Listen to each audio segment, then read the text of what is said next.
Bonjour, nous allons procéder à la correction de notre petit exercice sur l'entretien professionnel. Il vous souvient que nous avons fait un exercice de mise en situation d'entretien d'embauche. Mais avant qu'on revienne sur cet entretien, je souhaite revenir aussi sur le cours que je vous ai envoyé. Le cours sur l'entretien professionnel ou même déjà, en marge de cet entretien, les prémices, c'est-à-dire les documents que vous allez envoyer aux employeurs pour votre recherche d'emploi. Je disais que avant de commencer une recherche d'emploi, il faut cibler les postes qui nous intéressent. Avant de commencer à postuler, il faut identifier les postes qui correspondent à nos besoins, à nos compétences et aussi à notre projet professionnel. On doit rédiger un CV qui soit attractif et fluide à la lecture et qui mettra en avant nos expériences et nos compétences.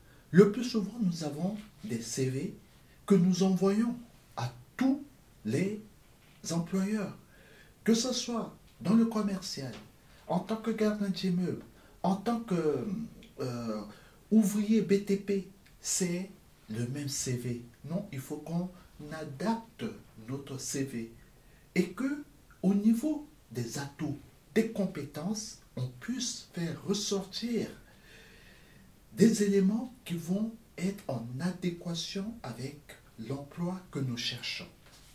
Il est souhaitable de créer plusieurs CV et si l'on postule à des postes différents, exemple, si l'on postule à des postes de chargé de recrutement ou de chargé de RH, l'on doit modifier son CV au plus près des compétences requises. C'est ce que j'expliquais. Par exemple, quand je veux être gardien d'immeuble, ça ne va pas être le même CV que si je veux être employé d'immeuble ou bien agent de nettoyage ou encore manutentionnaire. Donc nous devons adapter notre CV. Bien évidemment, il ne s'agit pas de mentir, mais de mettre en lumière des compétences qui vont être en adéquation avec le poste recherché. Après, il faut aussi, ce que on oublie le plus souvent, il faut créer un tableau de suivi.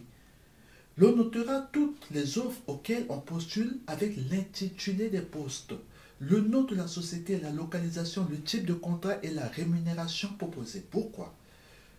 Bien évidemment et bien souvent, nous arrivons à notre entretien d'embauche ou même lorsque nous avons un appel d'une société, on se demande, mais il s'agit de quelle société? Parce que nous avons postulé à 10 offres différentes et on ne sait plus laquelle des sociétés, lequel des employeurs nous appelle. Donc, il faut un tableau de suivi pour qu'on sache, voici c'est telle société et la localisation, c'est à tel endroit, quels sont les besoins, qu'est-ce qui a été mis en avant et qu'est-ce que cet employeur recherche. Donc, en cas de retour négatif, par exemple, on doit mettre à jour le tableau. En cas de retour négatif, imaginons que vous avez eu un appel ou vous avez eu un entretien et que ça n'a pas abouti. On doit mettre à jour le tableau, effacer les offres pour lesquelles on n'a pas été retenu. On doit rester joignable. Faire attention à avoir un message vocal professionnel. Nous voyons parfois nous écoutons parfois sur des répondeurs. Allô, c'est le téléphone de Jacques. N'hésitez pas de laisser un message, mais sinon, si vous avez une bouteille de bière, je suis preneur. Lorsqu'on est en recherche d'emploi, on doit soigner son image, soigner aussi son téléphone, son répondeur, la manière de répondre. On doit garder son téléphone près de soi et ne décrocher que lorsqu'on est disponible pour parler à un endroit calme. Ce n'est pas parce que nous recherchons un emploi que nous sommes dans le train ou nous sommes en boîte de nuit, nous sommes dans un milieu qui est bruyant, on est obligé de répondre. Là, vous allez passer à côté. Pourquoi? Parce que l'employeur ne va pas vous suivre et il aura une mauvaise image de vous. Nous devons aussi rester attentifs à nos mails. Parfois, nous avons plus de 5000 mails et même les spams. Nous avons des messages qui vont se loger dans les spams. Nous n'arrivons pas à les voir ou nous ne vérifions pas notre boîte mail. Parfois, nous avons des recherches, des réponses à nos recherches et par hasard, 2 mois plus tard, en lisant nos mails, on se dit, oh tiens, l'employeur là, il nous a appelés. Il avait besoin de nous. Avant chaque entretien, nous devons nous renseigner sur la société. Nous devons aller sur le site de la société.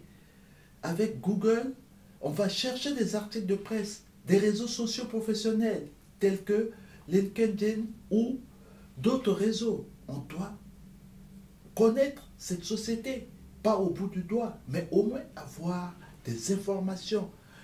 Son implantation, son chiffre d'affaires, le nombre de salariés, quels sont ses besoins, qu'est-ce qu'elle fait de mieux en tant que société. C'est des questions qui forcément vont revenir et qui vont vous être posées lors de l'entretien d'embauche. Nous devons savoir quel est son secteur d'activité, quels sont les produits que cette société vend, la taille de l'entreprise, l'histoire de l'entreprise, elle est née quand, ça fait combien d'années qu'elle existe. On doit se renseigner sur l'interlocuteur qu'on va rencontrer, même si on ne connaît pas, mais on essaie quand même de savoir qui c'est, si c'est le RH ou bien si c'est un agent, un chef d'agence. Nous devons, c'est très important, bien étudier l'offre d'emploi. On doit connaître les missions du poste et savoir faire le lien avec celles qu'on a déjà effectuées.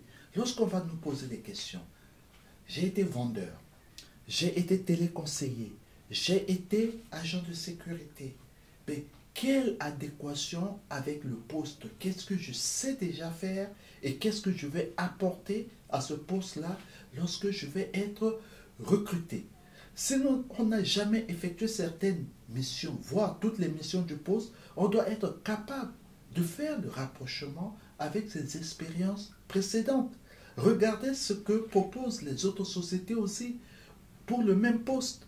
Les missions, le salaire, les perspectives d'évolution. L'objectif, c'est d'avoir des arguments pour une éventuelle négociation salariale. La négociation salariale, on nous demandera quelles sont nos prétentions salariales. C'est la question qui tue. Le plus souvent, on ne s'y attend pas.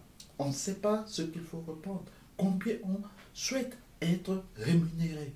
Donc, on doit faire attention, regarder le salaire pour le même poste dans d'autres entreprises. Et lors de l'entretien, on doit aussi soigner son apparence. Adapter sa tenue professionnelle, c'est aussi soigner son apparence. La tenue doit correspondre au poste ou au secteur d'activité. Par exemple, être gardien d'immeuble, bien évidemment. Vous pouvez y aller en basket, mais le mieux c'est quand même d'aller en chaussures de ville, mais pas en veste de cravate, parce que on se poserait la question, pas plus tard, que la semaine dernière, quelqu'un me disait, il y a une dame qui s'est présentée à un entretien d'embauche de gardien d'immeuble avec des ongles. L'employeur, il va se faire une idée de vous, va se dire avec ces ongles-là, comment est-ce qu'il va laver les poubelles, comment il va faire l'entretien ménager. Donc on doit adapter sa tenue et son comportement, son apparence au poste qu'on vient chercher. Si nous allons pour être actrice de cinéma, bien évidemment, on va avoir des mèches, on aura des ongles, des faux ongles, on aura peut-être des tenues fantaisistes. Une dernière chose, on se doit d'être ponctuel au rendez-vous. Nous avons rendez-vous à 10 heures.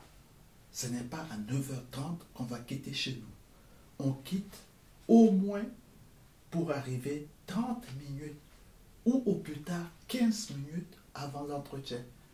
Prévois d'arriver 45 minutes même pour anticiper les retards en chemin. Donc, en attendant, lorsqu'on arrive, on peut patienter dans un café à proximité ou dans sa voiture. On ne sait jamais.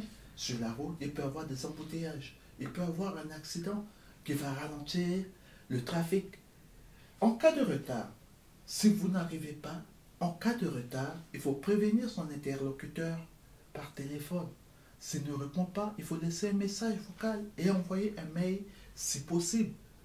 À l'impossible, nul n'est tenu. Imaginons tout simplement un train qui reste bloqué en pleine voie pendant 1 heure, ce n'est pas de votre faute. Vous êtes obligé d'avertir, d'alerter, de prévenir la personne avec qui vous avez rendez-vous.